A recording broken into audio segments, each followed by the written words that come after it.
most intricate puzzles. But Princess Penelope had a problem that no amount of luxury could solve.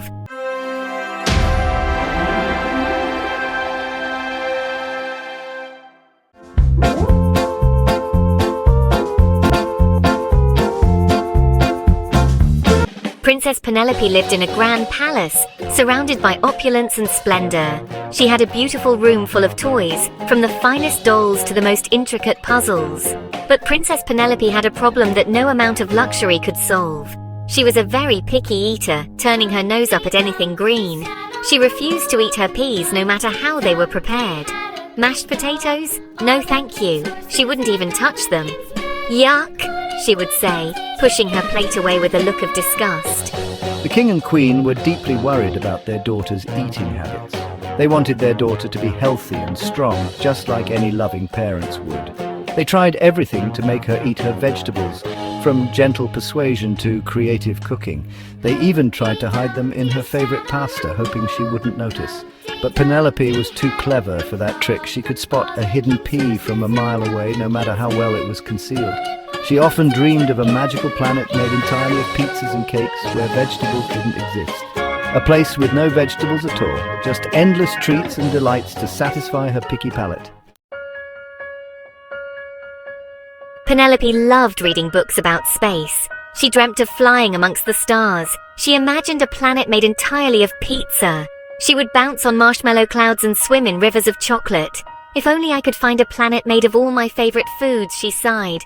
She imagined mountains of cheese and valleys filled with candy. No more peas, no more carrots, just delicious treats as far as the eye could see. One day, Penelope decided to make her dream a reality. She would build a rocket ship. She gathered scraps of metal, shiny buttons, and colorful fabrics. She even used her toy robot's antenna. Penelope worked tirelessly in her playroom, which was soon filled with tools and spare parts. She had a vision, a dream to build something extraordinary. The king peeked in, surprised to see his daughter hammering and tinkering. He had never seen her so focused and determined. "What are you building, Penelope?" he asked, amused but curious. "A rocket, Papa!"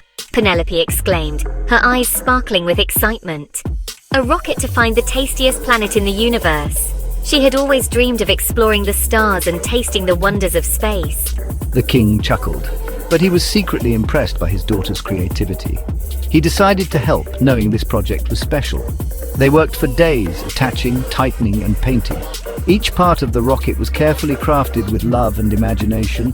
Finally, the royal rocket was ready. It stood tall and proud, a testament to their hard work and creativity. It was a sight to behold.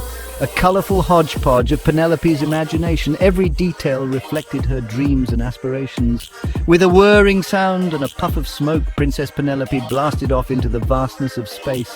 Her adventure had just begun, and the universe awaited her discovery. Penelope steered her rocket through a galaxy of swirling colours. She zoomed past planets made of cheese and asteroids that looked like giant cookies. Finally, she landed on a planet that smelled like sugar and spice. "This must be it!" Penelope exclaimed, her eyes wide with excitement. She hopped out of her rocket and gasped. The picky eater planet was even more amazing than she imagined. The ground sparkled with sugar crystals. Lollipops grew like trees, their candy tops glittering in the sunlight. Rivers of chocolate flowed through fields of candy floss. Penelope laughed in delight. She had found her dreamland. Suddenly, a giant strawberry came bouncing towards Penelope. It was unlike anything she had ever seen before, with its vibrant red colour and cheerful demeanour. It had a big grin and wore a tiny hat, which made it look even more whimsical and friendly. "Welcome, Princess. We've been expecting you," the strawberry announced with a flourish, making Penelope feel like royalty. "Wow, I've never seen so much food, narrator," boomed the strawberry, its voice echoing through the whimsical setting. Behind the strawberry, a procession of talking fruits and sweets appeared, each more delightful than the last. There were gingerbread men doing cartwheels, and chocolate chip cookies winking at Penelope, making her giggle with delight. They led her to a banquet table piled high with every sweet treat imaginable, from colourful candies to decadent pastries.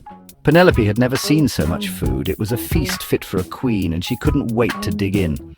There were mountains of jelly beans, rivers of chocolate fudge, and cakes taller than her. It was a dream come true for any sweet lover. She ate until she felt like she would burst, savoring every bite of the delicious treats. The sweets were delicious, but Penelope soon started to feel a little funny. Perhaps she had indulged a bit too much in the sugary delights. Princess Penelope learned an important lesson about moderation and the value of foods she once found boring.